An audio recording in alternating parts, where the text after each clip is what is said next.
How do you earn a good salary every month and still end up with zero? It's not a math problem.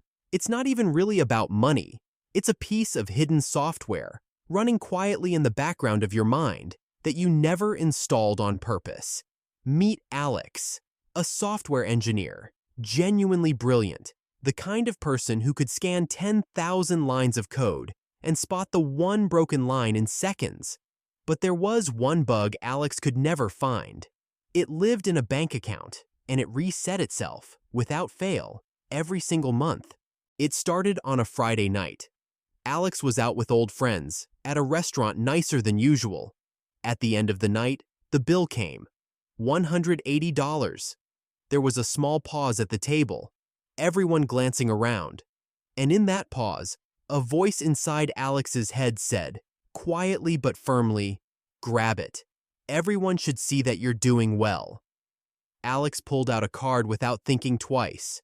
The bill vanished in one tap. "You're the best," a friend said, laughing.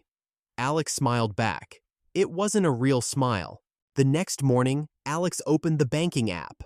Balance, $62. 2 weeks still to go before the next paycheck. That familiar, heavy feeling crept in. And this time, instead of just feeling it, Alex actually looked at it, the way an engineer looks at a recurring error. This isn't random, Alex thought. This happens every month, like a loop, like a piece of code running the exact same instructions, over and over. So that weekend, Alex stayed in, pulled out a notebook, and ran the hardest debugging session of the year, not on a computer, but on a childhood. There's a real term for what Alex was looking for. Psychologists call it a money script, a belief about money installed early that quietly runs your financial decisions for the rest of your life. Alex kept scrolling back and found it. Age 11. Alex's father had just lost his job. Money was tight, tight enough that it scared everyone in the house. One afternoon, Alex came home wanting a jacket a classmate had. It cost more than the family could really afford. Alex's mother started to say no, but the father cut in, angry, almost defensive. He bought the jacket on the spot. "We're not poor," he said. "What will people think of us? Of course you're getting it." That was the moment. An 11-year-old's mind quietly wrote a rule, without asking permission. If you want to look successful and safe, you spend, even money you don't have. Never let people think you're not enough. Alex had finally found the bug. The problem was never about budgeting apps or spreadsheets. It was this one line of code, written at age 11, still running silently in the background. Now came the harder part, rewriting it. Alex crossed out the old line and wrote a new one underneath. "My worth isn't measured by what I spend on other people or what I'm wearing. Real security isn't what people think of me. It's financial freedom." It sounded simple on paper. It wasn't simple in practice.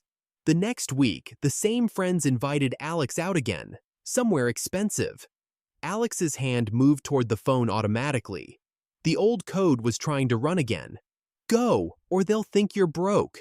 This time, Alex paused, took a breath, waited 10 full seconds, then typed, "I'm over budget this week. You guys go ahead. Let's grab coffee next week instead." Sending it felt like jumping off something, but nothing bad happened. "No worries. See you next week," came the reply. Nothing had collapsed. Nobody thought less of Alex. The world just continued. From that point on, before every purchase, Alex started asking one simple question. Am I making this decision? Or is the 11-year-old still making it for me? Alex had found the biggest bug in the system and finally patched it. By the end of the year, Alex had saved $2,400 and made a first investment for the very first time. So here's a question worth sitting with. What's the hidden line of code quietly running your bank account? What's the one sentence about money you heard the most as a kid? Maybe it's time to read your own code. In the sketchbook economy, every page leads to another. Subscribe and turn the page with me.